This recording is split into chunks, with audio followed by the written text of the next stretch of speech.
Hello, my name is Ted Rao, and this is a video about consent. Before we begin, let's first look at other forms of decision-making. First, there's autocratic decision-making. That's when the boss decides. The problem with autocratic decisions is that there are a number of voices that aren't heard, and those people that aren't heard might have had really good ideas that would have helped the organization. With voting, it's similar. Now we hear more people because everybody gets to vote, but we don't actually know why those people who vote no are against it.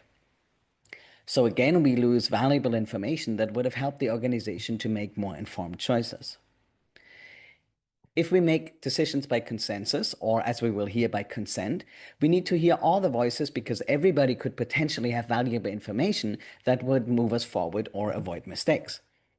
In consensus, at least the way it's often used, we assume that everybody needs to agree with the decision. That gives us a lot of information, but it also can take a long time and lead to people wanting their preferences. So that's not necessarily good for the whole.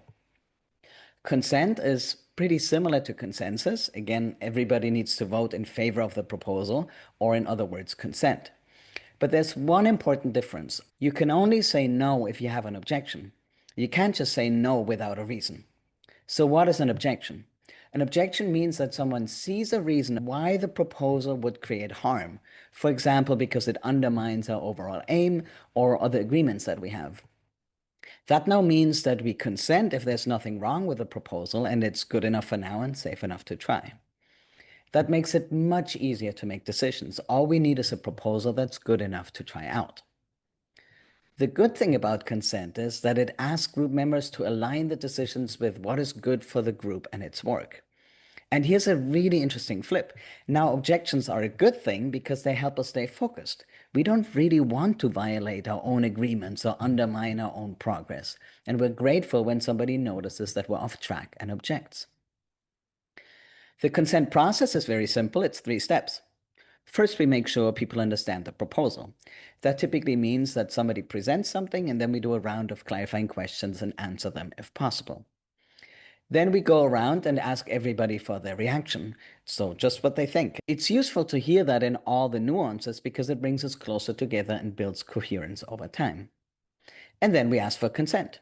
That's the decision-making moment, and that often happens in a round or just with thumbs up. And if there are no objections, then the decision is considered made and we move on to the next topic. If there are objections, we figure out what we could do about the objections and piece together a new proposal that now addresses the objection, and then we go back to the consent process until it passes.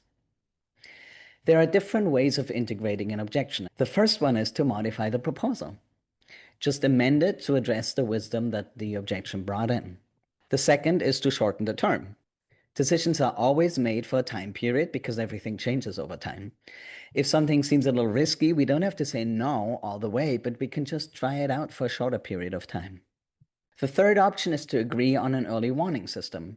Let's say somebody is worried about something, we can say sure, and agree on how we keep an eye on it. That way, we don't stay stuck in endless talking and hypothesizing, but we try something out, learn and experience more, and get better over time.